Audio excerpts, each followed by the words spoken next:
6 महीने पहले कालू बाबा, जो गौरी को काबू करके गांव से चले गए थे, वो एक दिन पहाड़ों के बीच झरने के नीचे गहरे ध्यान में बैठे थे। तभी उन्होंने देखा 80 साल पहले का दृश्य।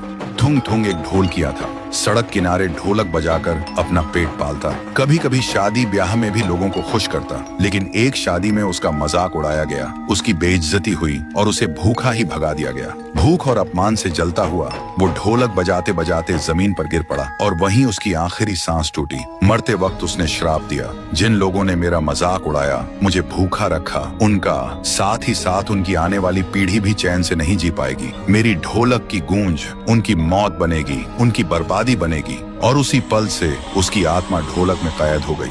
ये दृश्य देखते ही कालू बाबा सन्न रह गए। वो तुरंत एक चमकते हुए हथियार लेकर गांव पहुंचे और देखा लोग थुंग थुंग के डर से रो रहे थे। कालू बाबा ने पूरा सच बताया। गांव वाले रोते हुए बोले, हमारा क्या कसूर है बाबा, ये तो हमारे पुरखों ने किया था। और सब गिड़गिड़ाए, बाबा आप ही कुछ कीजिए, नहीं तो इस बार थुंग थुंग हम सबको खत्म कर देगा। फिर रात को कुछ गांव वाले हिम्मत करके चौक में खड़े हुए और कुछ ही देर में थुंग थुंग सैकड़ों आत्माओं और ढोलक की गूंज के साथ आता है। सब लोग घुटनों के बल गिर पड़े और चिल्लाए, माफ कर दो, ये पाप हमारा नहीं, हमारे पुरखों का था। थुंग थुंग गरजा, बहुत देर हो चुकी है। और उसी पल गांव के लोग एक एक करके हवा में उठ गए। अगले ही पल जोर से जमीन पर पटक दिए गए और सब वहीं मर गए। उधर कालू बाबा गौरी के घर पहुंचे। उन्होंने देखा गौरी के कमरे में ढोलक अपने आप बज रही थी। कालू बाबा तुरंत चमकते हथियार से ढोलक पर वार करने लगे। तभी थुंग थुंग चीख उठा, नहीं, ये मेरी जान है। और कुछ ही पलों में ढोलक टुकड़ों में बिखर गई। आसमान लाल हो गया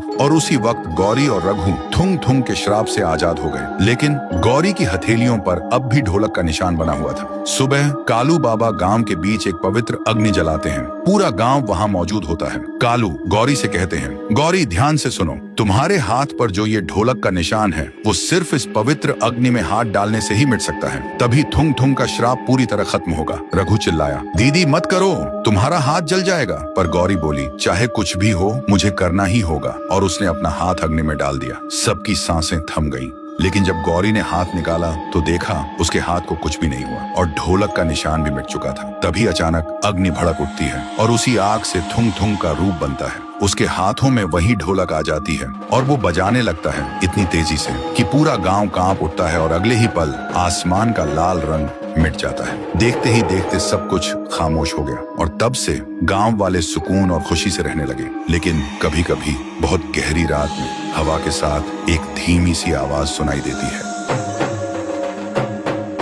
शायद याद दिलाने के लिए कि अपमान और भूख से मरी आत्मा कभी चैन से नहीं सोती।